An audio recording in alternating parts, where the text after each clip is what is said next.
You live in the US and you want Japanese cards. But right now, honestly, you're a little nervous. I keep hearing US Customs is a mess lately. Is my package gonna get stuck? Am I gonna get hit with a surprise charge at my door? Let me be straight with you up front. US import rules have been moving a lot lately, and nobody can honestly promise how they'll look tomorrow. So let me make one thing clear right away. What I'm about to tell you is where things stand as of the middle of 2026. US rules have been changing every few months, so if you're watching this much later, check the current details for the exact numbers. But the way this actually works underneath doesn't change, so relax.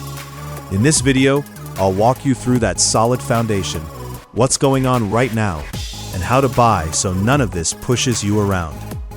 We ship cards from Japan to collectors overseas all the time, the US among them, so we know firsthand what's really happening at US Customs and how to send a package so it doesn't get stuck. First, the good news, the part that doesn't change. The basic customs duty on the cards themselves is zero. In the US, trading cards are classified as playing cards, and that base rate has been zero for years. It didn't move, even with all the recent chaos. So it's not that cards get taxed heavily. The classification itself, you can relax about. But to keep being honest with you, zero base doesn't mean zero in the end. Right now, the US stacks something temporary on top of that zero base. Let me explain that next. The US right now is a little different from other countries, and I'll be honest with you about two things. One, that old small orders come in tax-free allowance. It used to be that a small enough order slipped through customs untaxed. That's gone now, and it's been settled in a way that isn't coming back. So today, even a small order counts as a real customs shipment. Two, right now, on top of that zero base rate, there's a temporary surcharge on imports across the board. This is the part that moves the most. I can tell you the number, but I won't pin it down. Right now, it's roughly 10%. But these emergency measures have been switching every few months. And honestly, nobody can promise what it'll be by the time you're watching this. So don't memorize the number. Memorize this. Right now, in the US, even a small order has to clear customs, and the surcharge is a moving target. So what actually gets your package stuck at customs? Here's the thing. It's not really about who prepays the duty. A package gets held when the sender fudges the customs form, underdeclares the value, or ignores your country's rules. That's what triggers a hold, an inspection, a surprise charge at your door, or worst case, a return to sender. Random marketplace listings and middlemen often cut exactly those corners. It looks cheap, but that's precisely what gets packages seized. A proper store declares honestly and correctly and follows the rules of your country. Do that, and your package clears smoothly, wherever in the world you are.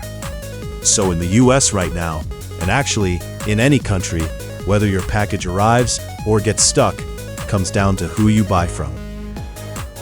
So what do you do? The answer is simple. Buy from a store that does your country's customs the right way. What that looks like depends on where you live. In most countries, the normal way is this. When your package arrives, you pay your own country's import tax yourself, usually a small amount, and it's predictable. That's just how international shipping works, and as long as the store declares honestly and correctly, there are no nasty surprises. Now, the US right now is a special case. Under the current rules, the sender has to prepay the duty on orders up to $800. So we take care of that at checkout, and nothing extra hits your door. Bigger US orders, and every other country, you simply pay your own when it arrives, same as always. Either way, the thing that matters is the same. Pick a store that declares honestly and correctly and follows the rules of your country.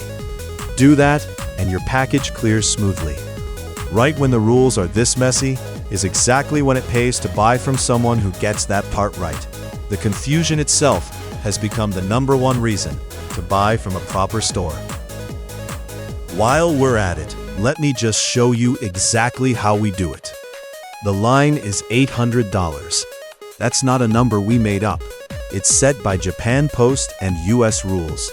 That's where the paperwork switches over. If your order is up to $800, we ship it duty paid.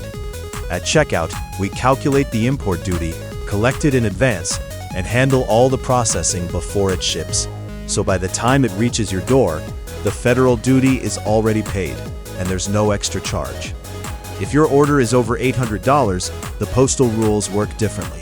The duty isn't prepaid, it's settled on the US side, and you pay it once when you receive it. So in that case, we refund the duty we collected at checkout to balance it out. We never double charge you. You pay it exactly once. For shipping, we use Japan Post, the most stable route right now. And if the rules change again, we update how we do this to match. So on your end, there's basically nothing to do. You buy and you wait. And if you're not in the US, for your country, it's simply pay your own on arrival. Usually a small, predictable amount, and we'll cover your country's exact rules in its own video. Let me lay it out. There are basically 3 things you might pay. 1. The base duty on the card. That's 0. 2. The temporary surcharge the US has on right now. Roughly 10% today. But it's moving, so always check the latest for whenever you're watching. 3. Your own state's sales or use tax. That's a completely separate thing from the import duty.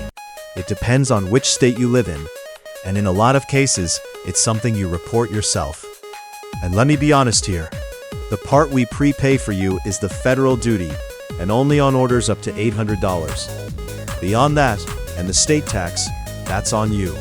It's your own to pay on arrival or to report, and nobody can carry that part for you.